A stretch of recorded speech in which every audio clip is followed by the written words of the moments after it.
Already maths and physics ఈ రెండిట్లో మనం 8 మార్క్స్ డిస్కషన్ అయిపోయింది. ఏవేవైతే ఈ సంవత్సరం మోస్ట్ ఇంపార్టెంట్ గెస్ క్వశ్చన్స్ ఉన్నాయో అవన్నీ కూడా డిస్కస్ చేసాం. అంటే ఇక్కడ ఒక పాయింట్ గుర్తుపెట్టుకోండి, అవి మాత్రమే సరిపోతాయంటే సరిపోవు. యాక్చువల్లీ ఇంకో పేపర్ ఉంది.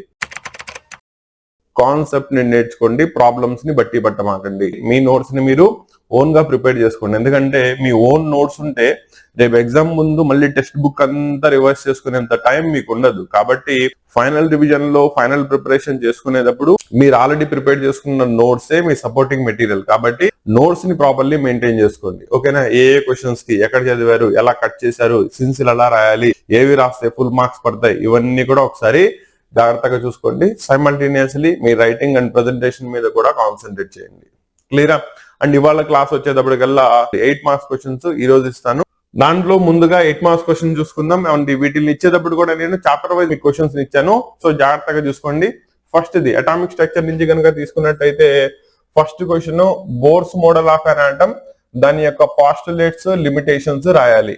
పాస్టులేట్స్ వచ్చేటప్పటికల్లా స్టేషనరీ ఆర్బిట్స్ గురించి ఎక్స్ప్లెనేషన్ రాయడం, వాటి యొక్క రిప్రజెంటేషన్, అండ్ హయ్యర్ ఎనర్జీ నుంచి లోయర్ ఎనర్జీకి జంప్ చేసినప్పుడు అది ఎమిషన్ ఆఫ్ ఎనర్జీ ఎలా చేస్తుంది, E2 - E1 = hν, quantization of angular momentum condition, that is MVR = NH/2π. ఇక్కడ దాకా కూడా మీకు పాస్టులేట్స్ కిందకి వస్తే లిమిటేషన్స్, దట్ ఈస్ ఇది హైడ్రోజన్ ఆటమ్ కి మాత్రమే అప్లికబుల్ ఉంటుంది. జీమన్ ఎఫెక్ట్ ని, స్టార్క్ ఎఫెక్ట్ ని ఎక్స్ప్లెయిన్ చేయలేకపోయింది. Next fine structure of hydrogen atom explain చేయలేకపోయింది. ఇవన్నీ కూడా దాని యొక్క లిమిటేషన్స్. అలా ఈ మొత్తం రాస్తే గనక మీకు 8 మార్క్స్ కి దీని నుంచి క్వశ్చన్ ఎక్స్ప్లెయిన్ చేయొచ్చు. అండ్ రెండోది, ఇది డ్రా చేసేటప్పుడు, దట్ ఈస్ ఈ క్వశ్చన్ కి ఆన్సర్ కనుక మీరు రాసినట్టయితే రేపు ఎగ్జామ్ లో దానిలో స్టేషనరీ ఆర్బిట్స్ యొక్క రిప్రజెంటేషన్ ని మధ్యలో సెంటర్ ఆఫ్ ద పేజ్ లో డ్రా చేయడం మాత్రం మర్చిపోమాకండి. ఓకేనా? అది చూపిస్తేనే మీకు లెందీగా కనబడుతుంది. 8 మార్క్స్ కి 8 మార్క్స్ పడే ఛాన్సెస్ ఉంటుంది. క్లియరా?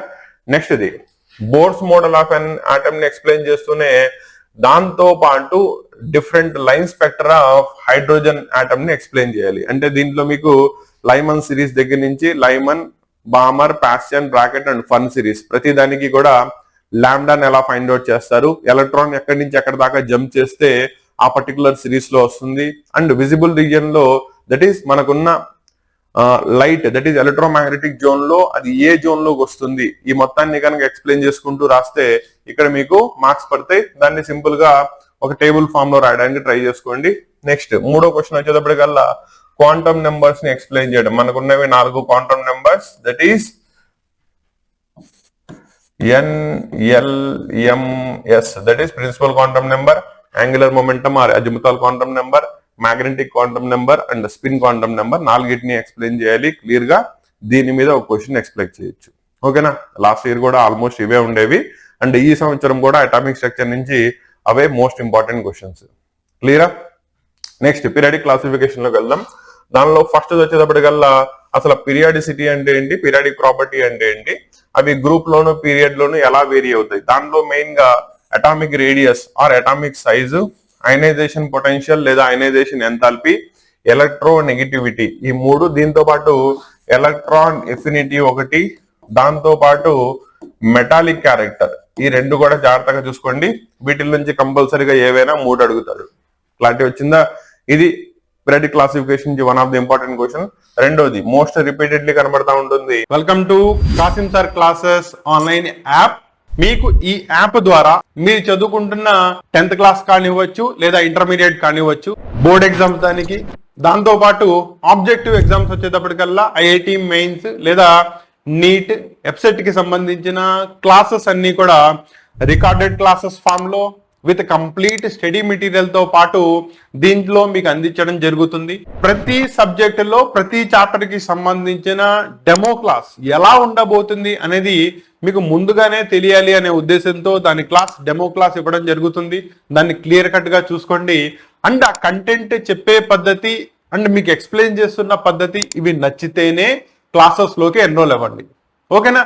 రెండోది, కోర్స్ స్ట్రక్చర్ లోకి ఎన్రోల్ అయ్యే ముందు ఈ పాయింట్స్ ని జాగ్రత్తగా గుర్తుపెట్టుకోండి. దీంట్లో మీకు కంప్లీట్ ప్రతి చాప్టర్ కి సంబంధించిన రికార్డెడ్ క్లాసెస్, దానికి సంబంధించిన important questions, guess questions, most probable questions, దానికి సంబంధించిన వీడియో క్లాసెస్, నెక్స్ట్ దానికి సంబంధించిన corresponding PDFs, study materials hand written, నా చేతులారా నేను రాసిన షార్ట్ కట్ హ్యాండ్ మెటీరియల్, దీంతో పాటు ఎడిషనల్ ఏవేవైతే కావాలో అవన్నీ కూడా వీటిల్లో అందించడం జరుగుతుంది. దాంతో పాటు చాట్ బోర్డ్ సిస్టమ్ ద్వారా మీకు వచ్చే ప్రతి డౌట్ ని క్లియర్ కట్ గా ముందుగానే గ్రహించి దాన్ని ఎక్స్ప్లెయిన్ చేయడం జరుగుతుంది. కాబట్టి మీ డౌట్స్ అన్నిటిని కూడా వాటిల్లో క్లారిఫై చేసుకోవచ్చు.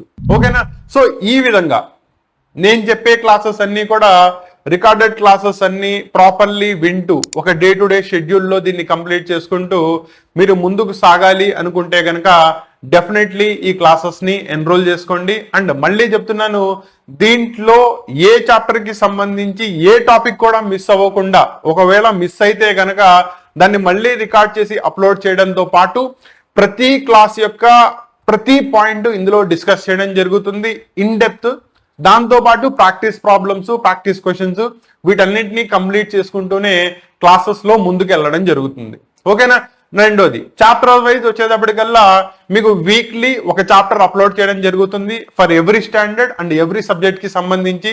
దానికి సంబంధించిన క్లాసెస్ అన్ని కూడా 30 to 45 minutes, అంటే అంతకంటే ఎక్కువ ఉంటే మళ్ళీ మీరు డివేట్ అయ్యే ఛాన్సెస్ ఉంది. కాబట్టి సో ఎటువంటి బోర్ కొట్టకుండా ప్రశాంతంగా క్లాసెస్ వినుకుంటూ ప్రశాంతంగా మీరు చదువుకునే విధంగా ఆల్మోస్ట్ 30 to 45 minutes మాత్రమే క్లాస్ ఉండేలాగా ఏ పార్ట్ కా part, heading to heading, topic to topic divide చేసుకుంటూ వీటిల్లో క్లాసెస్ ని అప్లోడ్ చేయడం జరుగుతుంది. ఓకేనా?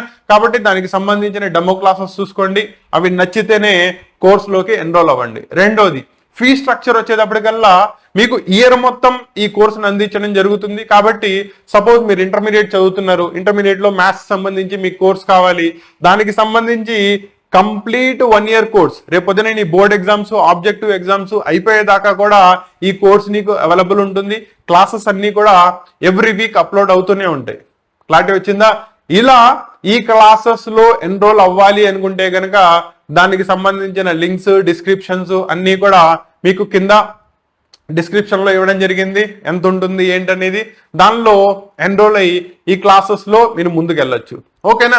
దానికి సంబంధించి ఏమైనా డౌట్స్ ఉన్నా, ఏమైనా క్వెరీస్ ఉన్నా దానికి సంబంధించిన కాంటాక్ట్ నెంబర్స్, ఛానల్స్ యొక్క లింక్స్ ఇవన్నీ కూడా ప్రొవైడ్ చేయడం జరిగింది.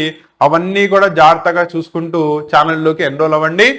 అయనైజేషన్ ఎనర్జీ అంటే ఏంటి, దానిలో ఫస్ట్ అయనైజేషన్ ఎనర్జీ అంటే ఏంటి, సెకండ్ అయనైజేషన్ ఎనర్జీ అంటే ఏంటి, రెండోది సెకండ్ అయనైజేషన్ ఎనర్జీ E2 అనేది ఎప్పుడు కూడా IE1 కంటే ఎక్కువ ఉంటుంది, ఎందుకో ఎక్స్ప్లెయిన్ చేయాలి. దాని మీద మోస్ట్ రిపీటెడ్ క్వశ్చన్ కనబడతా ఉంటుంది. కాబట్టి దీనిలో అయనైజేషన్ ఎనర్జీ అంటే ఏంటి, ఫస్ట్ది ఏంటి, సెకండ్ది ఏంటి, దాని యొక్క ఇన్ఫ్లుయెన్సింగ్ ఫ్యాక్టర్స్ ఏంటి, అండ్ దీనిలో సక్సెసివ్ అయనైజేషన్ ఎనర్జీస్ వచ్చేటప్పటికల్లా ఎందుకు పెరుగుతూ ఉంటాయి, దీన్ని ఎక్స్ప్లెయిన్ చేస్తే సరిపోతుంది. ఇంకా లాస్ట్ క్వశ్చన్ వచ్చేటప్పటికి మీది SPDF బ్లాక్స్ ని ఎక్స్ప్లెయిన్ చేయడం, S block, P block and D block, F block, general electronic configuration, దానిలో ఉండే ఎలిమెంట్స్ యొక్క బేసిక్ ప్రాపర్టీస్ ఏముంటాయి ఇవి రాసుకుంటా వెళ్ళిపోతే దానిలో 8 marks కి 8 marks వచ్చేస్తాయి.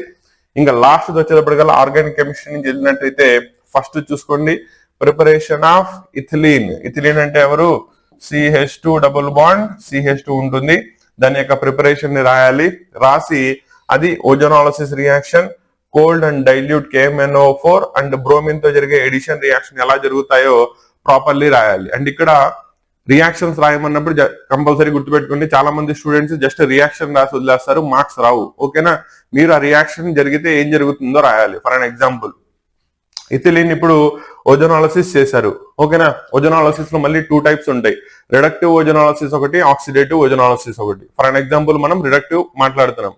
అప్పుడు రియాక్షన్ ఏం జరుగుతుంది, ఇథిలీన్ ఆన్ ఓజోనాలిసిస్ ముందు ఓజోనైడ్ ని ఫామ్ చేస్తుంది.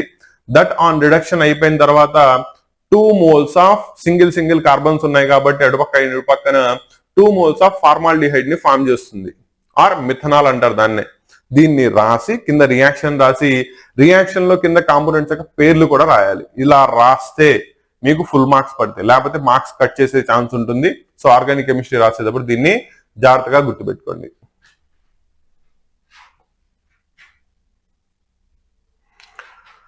నెక్స్ట్ ఇది కన్వర్షన్ రియాక్షన్. సో బెంజిన్ ని క్లోరోబెంజిన్ కింద, toluene that is methyl benzene కింద, ఎసిటోఫినోన్ కింద, that is nothing but toluene మనకి ఎలా వస్తుంది, ఫ్రిడల్ క్లాస్ ఆల్కైలేషన్ చేస్తే వస్తుంది. ఇది ఫ్రిడల్ క్రాస్ ఎసైలేషన్ అలాగే క్లోరోబెంజిన్ హాలోజినేషన్ రియాక్షన్, ఈ 3 అడిగాడు. దీంతో పాటు ఇక్కడ సల్ఫోనేషన్ రియాక్షన్ అండ్ దాంతో పాటు నైట్రేషన్ రియాక్షన్, ఇవి 2 కూడా జాగ్రత్తగా ప్రాక్టీస్ చేసుకోండి. దీని మీద కంపల్సరీగా క్వశ్చన్ వస్తుంది. ఇంకా లాస్ట్ క్వశ్చన్ కనుక చూసుకున్నట్టయితే ఎస్టిలీన్ యొక్క ప్రిపరేషన్ ప్లస్ దాంతో పాటు దాని యొక్క కరస్పాండింగ్ నేమ్డ్ రియాక్షన్. ఇక్కడ నేను జనరల్ నేమ్డ్ రియాక్షన్స్ ఎందుకు ఇచ్చారంటే దానికి సంబంధించి ఓవరాల్ గా మీకు సిలబస్ లో 6 రియాక్షన్స్ ఉన్నాయి, 6 కూడా ప్రిపేర్ అవ్వండి. వాటిల్లోంచి ఏవైనా 3 ఇస్తాడు. క్లారిటీ వచ్చిందా? సో 2 ప్రిపరేషన్ మెథడ్స్ రాయాలి, ప్లస్ దాంతో పాటు వాటి ఇచ్చిన రియాక్షన్స్ రాసినట్టయితే మీకు మార్క్స్ పడిపోతాయి. క్లారిటీ వచ్చిందా? కాబట్టి ఇది ఓవరాల్ గా కెమిస్ట్రీకి సంబంధించిన 8 మార్క్స్ క్వశ్చన్స్. జాగ్రత్తగా మళ్ళీ దీనిలో కూడా చాయిస్ తీయమాకండి, ఓకేనా? ఎందుకంటే నేను ఇచ్చిందే ఇంపార్టెంట్ క్వశ్చన్స్, అన్ని చాయిస్ తీసేసి ఇచ్చింది. మళ్ళీ మీరు వీటిల్లోంచి చాయిస్ తీసారనుకోండి, రేపొద్దున ఎగ్జామ్ రాసి వచ్చిన తర్వాత నన్ను అడగమాకండి, సార్ మీరు ఇచ్చిన క్వశ్చన్ దానిలో రాలేదని చెప్పి. ఇచ్చిన క్వశ్చన్ ప్రతిదీ కూడా వదలకుండా ప్రాపర్లీ ప్రాక్టీస్ చేసుకోండి.